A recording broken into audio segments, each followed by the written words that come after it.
세 번째 영상입니다. 자, 우리 이 수업에서 설명을 좀 해달라고 해주면 좋겠다라고 하는 게 이제 세 개가 있어요. 제가 묶어보니까요. 자, 우리 행정학에서 뭐 세계적으로 인정받는 이론이나 사례가 있습니까? 라고 여쭤보는데, 이거 굉장히 좋은 질문입니다. 이론적으로 좋은 질문이요. 일단, 한국은 일단 전자정부 분야에서는 뭐 이론은 아닐지라도 한국의 전자정부 사례는 독보적입니다. 제가 볼 때는요. 세계에서 가장 앞서가는 게 한국의 전자정부고요. 우리나라 우리나라의 어떤 공무원들의 일하는 방식 중에 하나가 일단 체계를 만들고 통합 시스템을 만든다는 생각이 굉장히 강해요. 그러다 보니까 아무래도 그 시스템을 만드는 사람들도 노력을 하고 기술을 개발해야 되죠. 그러다 보니까 행정학에서 세계적으로 인정받는 어떤 사례는 한국의 전자정부가 독보적인 거고요. 그리고 이제 행정학 교과서에 자주 등장하는 얘기가 이제 공공선택론이죠. 공공선택론은 당연히 경제학 이론이에요. 왜냐하면은 시민이 굉장히 합리적인 생각을 가졌다고 이제 가정을 하고, 시민도 일종의 고객과 같이 고객으로 이제 간주를 하고, 나는 똑같은 서비스인데 나는 A 센터에 가서 받을 거냐, B 센터에 가서 받을 거냐, 이제 경쟁의 논리를 이제 도입하자는 얘기가 공공선택론 개념이거든요.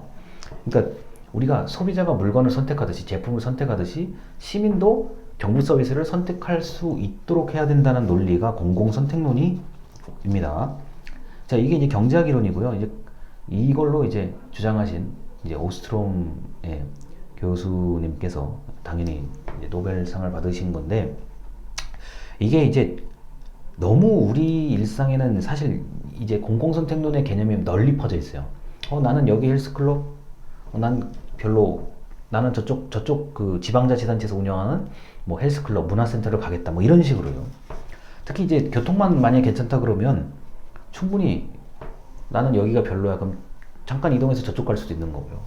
뭐 이 공공선택론의 개념이 어느 정도는 이미 우리 사회에 퍼져 있다고 봅니다. 그리고 이제 포획이론, 이제 스티글러 교수일 거예요, 아마.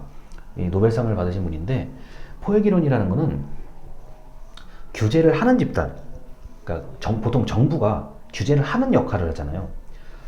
규제를 하는 정부가 규제를 받는 기업의 전문성이라든가 자금이라든가 로비라든가 이런 것에 잡혔다는 얘기거든요.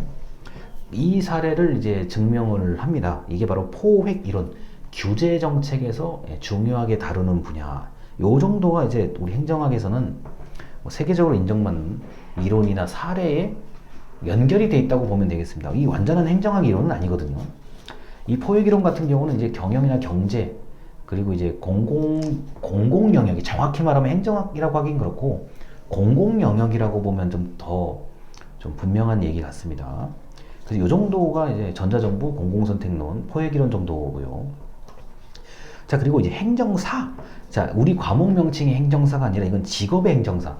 우리 뭐 법무사, 세무사 뭐 이럴 때 행정사라는 직업인데, 이게 예전에 이제 우리가 대서방이라고 얘기하죠. 문서를 대신 작성해주는, 우리가 경찰서라든가 관공서 앞에 이렇게 대서방이라고 이렇게 딱 간판 있고 문서를 대신 작성해주는 분들이, 이제 그게 이제 그 옛날 이름이죠. 그러니까 행정문서를 대신 작성해주는 역할, 그리고 뭐 행정심판이라든가, 행정심판이요. 소송 말고요. 행정심판이라는 민원을 제기할 때 문서를 대신 작성해주는 역할들을 하고 있습니다. 그래서 행정사 자격을 취득하신 분들이 은근히 많아요. 제 주변에도 많고요. 이런 분들이 요새 어떤 일을 하냐면 이제 법인, 사단법인, 사단법인인데 우리 공공기관에 등록을 해야 되는, 지방자치단체에 등록을 해야 되는 그런 업무를 대행하는 분들이 많아요. 그래서 행정사의 업무 범위가 이게 의외로 넓어요. 의외로 넓고요. 우리가 민원 처리가 뭐 한두 개가 아니잖아요. 그 다음에 뭐 이게 제가 뭐 여권, 이민 같은 거 이런 거, 외국 출입국 관계 업무도 행정사가 일부 담당을 할 수가 있고요. 그 다음에 이제 다시 말씀드리지만, 행정심판 같은 거 근데 이 영상을 보고 계시는 분들은 어느 정도 감이 있을 거라고 보는데, 사실 뭐 안타깝지만 행정심판 어떻게 하는지도 모르시는 분들도 많거든요. 그래서 이런 거를 대행해주는 역할을 하십니다.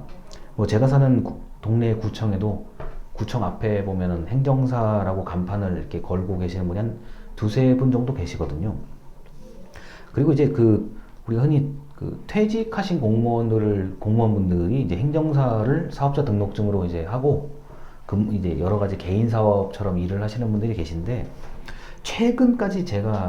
그러니까 당장 엊그제까지 제가 이 행정사 하시는 분들 만났을 때 들었던 얘기는 예를 들어서 어떤 법인을 설립하고 시청이나 구청에 등록을 해주는 그런 대행 업무를 하는 게 가장 이제 일반적인 얘기였습니다. 그 다음에 이제 이 행정사에 관련된 이론, 우리 수업에 관련된 이론인데, 경로 의존성, 논문 굉장히 많습니다. 경로 의존성. 그 다음에 역사적 제도주의. 자, 제도가 옛날부터 어떻게 바뀌었는 역사적 제도주의. 그 다음에 신제도주의. 자, A라는 제도가 B라는 어떤 현상에 어떤 영향을 주었는지, B라는 정책이 이 행위, 이 대상자에게 어떤 영향을 주었는지, 이런 것들이 신제도주의라고 할 수 있죠.